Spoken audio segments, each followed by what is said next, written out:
Thank you.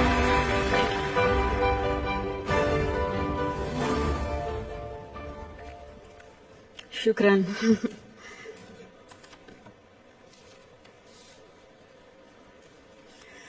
Good morning, Your Highness, Excellencies, friends and colleagues. I would like to thank you for the opportunity to be here today.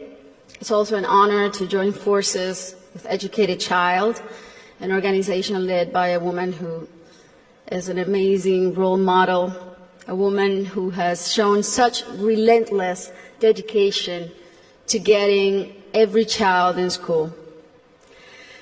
This is such an exciting day for us because it marks the beginning of a new era in my home country, Colombia. Most of you may know me as an artist, as an entertainer, and that's indeed my calling and what I've been doing since I was 13 years old. But I never would have imagined when I started out that my work as an artist would end up being the vehicle for me to serve my greater purpose in life of working towards eradicating poverty through the power of education. As a Colombian citizen, inequality is a concept that sadly one becomes very familiar with at a very young age. It's a country like many others in Latin America where a few have a lot have almost nothing, and where if you're born poor, you will almost certainly die poor, and where people don't access equal opportunities. And because of that, generation after generation after generation live trapped in the same vicious cycle fed by prejudice and inaction. Growing up in my country when I was around 8 years old, I remember I saw kids my age who, instead of being in school, were already working in the streets, were barefoot in the park, kids like me, whose reality was completely different than mine, only because of the circumstances into which they were born. It was really hard for me to accept that something so unjust didn't have a solution. There had to be something that could be done. So I often ask myself why the adults around me were so resigned to the fact that these kids, who were just like me, or even their own children, were living in a parallel reality so different and so cruel. As Kofi Annan put it, poverty is intolerable in a world of plenty. So as soon as I had some success, the first thing I wanted to do was to invest as many resources as I could into what later would become the most meaningful project of my life, working for children. So I set out to find a team of people who dream big and worked hard and thought like me to help me right the wrongs that I had witnessed throughout my entire childhood. And that's when our foundation, the Barefoot Foundation, Pies Descalzos Foundation, was born.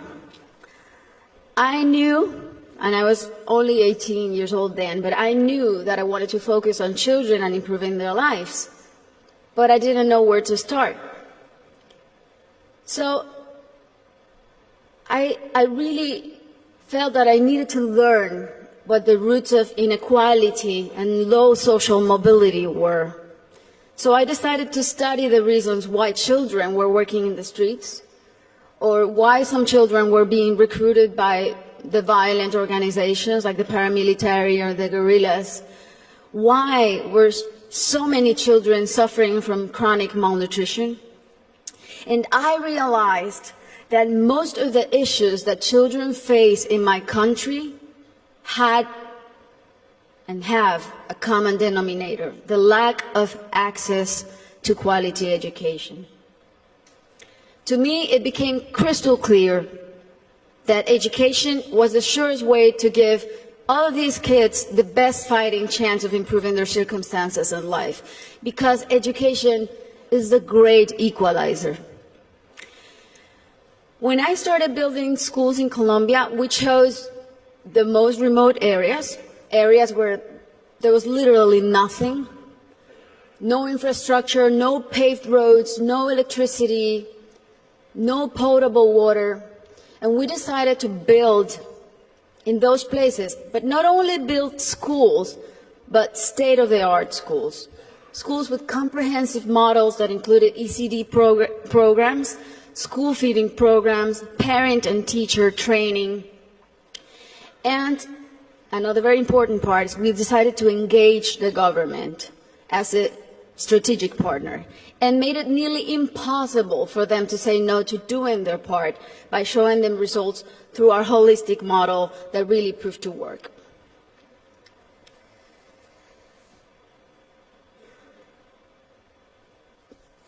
We noticed that as soon as a school is built in those places, everything is transformed. The improvements to the infrastructure were jaw-dropping. Electricity, potable water were made available, made accessible. Roads were paved. Malnutrition plummeted. But the best part of all is the academic results. The kids really responded academically. And now those kids who could have been recruited by the guerrillas or paramilitaries, or that could have had a completely different outcomes for their lives, they're now on their way to the university and thriving in their communities. Some of them are athletes, some of them are professionals.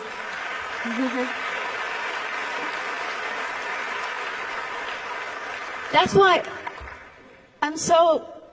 it really is a thrill to work for education. That's why I'm so passionate about it, because I've really seen results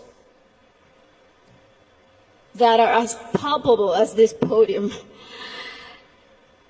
And seeing all these success stories that have a name and a last name has been one of the most rewarding things I've done in my lifetime, even more so than winning Grammys, I think. Now,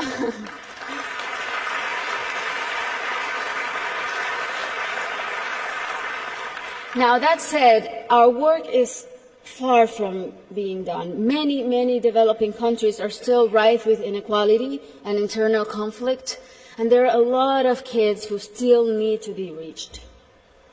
History is not only the past. History is made every day in the present.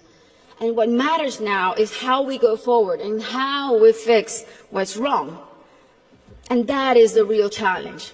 This is the goal of the SDGs and what people like Her Highness and myself and so many more of you who are adamant about achieving are here for. Facts don't lie, and numbers show what an incredible return on investment a quality education provides. For instance, if all students in low-income countries left primary school with basic reading skills, 171 million people could be lifted out of poverty. Systemic change often begins from the bottom up rather than the top down. The government must take responsibility, and we should all put as much pressure as we possibly can, but the rest of all, the civil society, should also do their part. What we have discovered, both at Pies Descalzos and Educated Child, is that many times only one single barrier to entry, such as no access to transportation or basic needs like a functioning bathroom, can prevent a kid from attending school or even put them at risk of dropping out. Sometimes all it takes to change a child's life is the security of a hot meal in school or the ease of being able to hop on a bus that will leave you safely at your classroom's door. It's as simple as that. And these are simple interventions, and they don't cost a lot. The biggest effort really is in mapping the communities, in going door to door, searching for the out-of-school children, talking to the parents, talking to their families. Giving a name and putting a story behind these children is the first step to start rewriting their story. Over the next 3 years, we pledged to get 54,000 kids who are out of school or at risk of dropout into the educational system. Ultimately, more than 295,000 people will benefit from this project, including children, teachers, families, and community members. New schools and classrooms will be built. School kids